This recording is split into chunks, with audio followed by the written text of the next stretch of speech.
రైతు పంట మాత్రమే కాదు, పొలం కూడా లాగేసుకునే దందా నడుస్తుంది. దీనంతటికీ కారణమేంటి?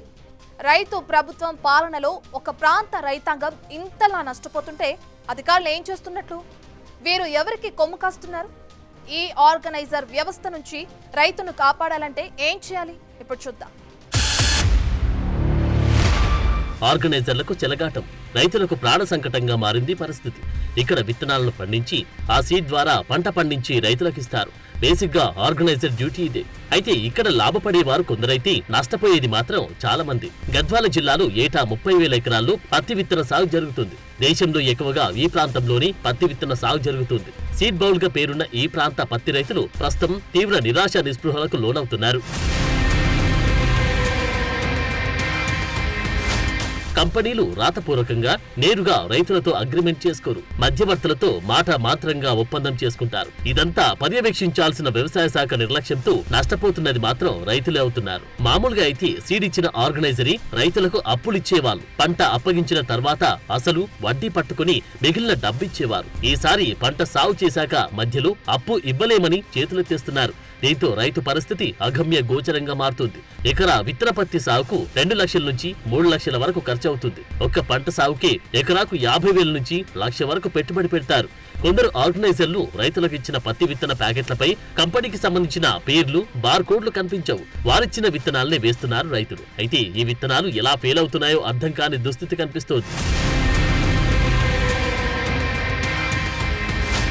గద్వాల సీడ్ మాఫియా 3 పువ్వులు 6 కాయలుగా విస్తరిస్తోంది. నియంత్రించాల్సిన ప్రభుత్వ అధికారుల కనుసన్నల్లోని ఇదంతా జరుగుతున్నట్టు తెలుస్తోంది. రాష్ట్రంలో ఎక్కడా నకిలీ విత్తనాలు పట్టుబడ్డా దాని మూలాలు గద్వాల జిల్లాలోనే తేలుతున్నాయి. వర్షాకాలంలో వందలాది మంది సీడ్ ఆర్గనైజర్లు, వేలాది మంది సబ్ ఆర్గనైజర్లు ఇతర జిల్లాలతో పాటు రాష్ట్రాలకు సైతం విత్తనాలు సరఫరా చేసి కోట్లు సంపాదిస్తున్నారు. గద్వాలకు సీడ్ అనేది ఒక ఆయువు పట్టుండే, దాన్ని కూడా నాశనం చేసిండు, సంపాదించుకున్నారు. వాళ్ళకి సీడ్ వ్యాపారంతో నక్కర్లేదు.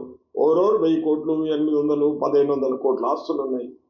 వాళ్ళకి ఏం పని ఉంది? సీడ్ ఇప్పుడు వేసిన రైతులు స్కెల్టన్లు అయి ఉన్నారు. పొలాలు అమ్ముకొని 7,000, 8,000 ఎకరాలు వాళ్ళ పాలయ్యండి. ఇదైతే నేను ఏకీభవిస్తా, ఎవరు చెప్పినా ఇదైతే పచ్చి నిజం. లైసెన్స్ లేని వడ్డీ వ్యాపారం చేసేది కూడా పచ్చి నిజం. వ్యవస్థ అనేది గబ్బు పట్టింది. వ్యాపారం అనేది ఒక ఖచ్చితమైన ఒక పద్ధతి లేని వ్యాపారాలు అయిపోయింది. డబ్బు అనేది కొందరు వ్యక్తులతోనే చేరింది, అందరితో లేదు.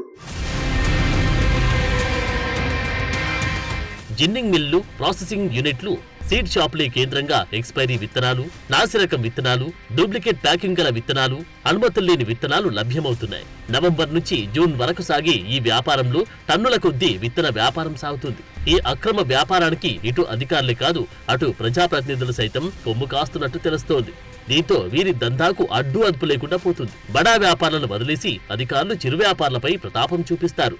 విత్తన చట్టాన్ని ఉల్లంఘించి కల్తీ విత్తనాలు అమ్మి సొమ్ము చేసుకుంటున్న బడా సీడ్ వ్యాపారుల జోలికి ఎవరు పోవడం లేదు. కొందరిపై నామమాత్రపు కేసులు పెట్టి వదిలేస్తారు. దీన్ని బట్టి ఇక్కడ సీడ్ మాఫియా జోరు ఏ స్థాయిలో ఉందో అర్థం చేసుకోవచ్చు. నకిలీ విత్తనాలు గ్రామ గ్రామాలకు విస్తరించాయి. అడపాదడపా టాస్క్ ఫోర్స్ దాడులు జరుగుతూ ఉన్న బడా వ్యాపారులపై ఎంత మాత్రం కేసులు నమోదు కావడం లేదు. ఇప్పటి వరకు ఎన్నిసార్లు పట్టుబడ్డా కంపెనీలపై కనీసం చర్యలు తీసుకోవడం లేదు. రాజకీయ పలుకుబడితో నకిలీ విత్తన దందా చేస్తున్న వీరి వైపు చూడాలంటేనే అడలెత్తిపోతున్నారు అధికారులు. రైతు ఎప్పుడు తన పంట నాశనం కావాలని కోరుకోడు. కానీ దిగుబడి లేక పంట తగలబెట్టుకుంటున్న ఘటనలు అనేకం. ఏ విషయం బయటపడకుండా జాగ్రత్తలు పడుతుంటారు ఆర్గనైజర్లు. విత్తనాలు ఎందుకు ఫెయిల్ అవుతున్నాయి, ఎందుకు కారణమెవరు, ఏ విషయంలో తగిన న్యాయం జరగాలని వాపోతున్నారు రైతన్నలు. అయితే ఈ విత్తన మాఫియా రైతులపై బెదిరింపులకు పాల్పడుతున్నట్లు కనిపిస్తోంది. ఒకవేళ వినకుంటే కేసులు పెట్టి వేధిస్తున్నారు. తమ దగ్గర పొలాలను అప్పు కింద రాయించుకుని రైతులను వేధింపులకు లోన్ చేస్తున్నట్టు తెలుస్తోంది. 8,15,000 రూపాయలు అప్పు అన్నారు మీరు అనుకాసి 7 ఎకరాల 10 గుంటలు ఐకంప్రెషల్ చెప్పుకున్నారు సార్. ఆ డబ్బులు తిరిగి పంట పండించలేక డబ్బులు మిగతా ఉన్న డబ్బులు పొలం 2 ఎకరాల 5 గుంటలు అమ్మేసినాం సార్. అమ్మి ఆ డబ్బులు కట్టడానికి పోయినాం. అయితే వాడు తీసుకోలేదు సార్. గుల్లన్మన్న అన్న వ్యక్తి అయితే డాక్టర్ వెంకటేష్ అన్న మంచి మాకు అడ్డుబుట్ట సార్. ఆ మంచి డబ్బులు ఎక్కడ ఒరే శని ఉంటుంది, పొలం ఉంటుంది, నేను ఇడిపిస్తాను అని కాసి టైం దాటించేంత వరకు మమ్మల్ని టైం వేస్ట్ చెప్తున్నాడు సార్. తర్వాత ఏమైందంటే ఆ వ్యక్తి వేరే వాళ్ళకి గద్వాలకి అనేది 1,28,00,000కి పొలం అమ్మేసినారు సార్. ఎంఆర్ఓకి దరఖాస్తు ఇచ్చినాము, పట్టించుకోలేదు. ఈ సిఐ దగ్గర కూడా పంచాయతీ జరిగింది సార్. సిఐ దగ్గరకు కూడా మాట్లాడలేదు వాళ్ళు. గొల్ల హనుమన్న అనే వ్యక్తి, ఇక్కడ డాక్టర్ వెంకటేష్ అనే వ్యక్తి. అయితే ఏం జరిగిందంటే డిఎస్పి దగ్గరికి పోయినాం సార్. 28 లక్షలు వడ్డీ అంటే అవుతుంది అంటే కూడా కడతామన్నాం సార్. పొలం అయితే ఇడిస్తాను అంటలేడు, ఇడిస్తాను అని చెప్తలేడు సార్. మా వాడు చిడప తీసుకున్నాడు. మా వాడు తీసుకుంటే ఏ రోజులది తీసుకున్నాడు. ఏ రోజులది తీసుకొని ఈడ కట్టాల వాళ్ళు నాకు ఖచ్చితంగా మా దుడ్లు మాకు కావాలని కాసి రాజు వాళ్ళు అడిగిరి. వాళ్ళు అడిగితే వాళ్ళు కుతిక మీద పెట్టినాక మా వాడు ఏం చేసా, ఈ లొద్ద తీసుకుపోదాము హనుమాన్ వద్ద అని కాసి ఆ మంచిని అడిగితే ఆ మంచి ఏమోనే మీరు అందరూ పాస్బుక్లు మా వద్ద పెడితే మేము ఇస్తాము అన్నమాట మాట్లాడే ఆ మంచి. మా మళ్ళీ 4 రూపాయలు కూడా తీసుకునిలేము. ఒక్కటి చేసి పరిశ్రమ చేసినాడు. చేస్తే అందరు మీరు ఇస్తే మేము ఇస్తాము అంటే అందరు పోయి ఇచ్చినాము.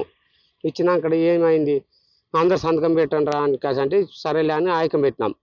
మీరు అందరు చెప్తే నా దుడ్లు ఇస్తా అంటే సరేలే అన్నాం. అన్నాక పోయి వచ్చి ఆయకం పెట్టినాం.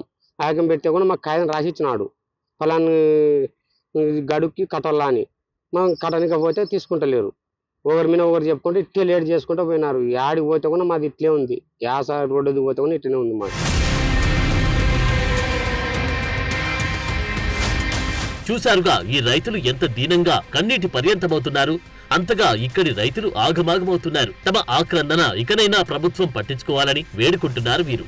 అంతేకాదు రైతుపై జరుగుతున్న ఈ దౌర్జన్య కాండ పూర్తిగా సమసిపోవాలంటే ఆర్గనైజర్ వ్యవస్థ పోవాలని, నేరుగా కంపెనీలే మాతో ఒప్పందం చేసుకునేలా చర్యలు చేపట్టాలని డిమాండ్ చేస్తున్నారు ఇక్కడి పత్తి రైతులు.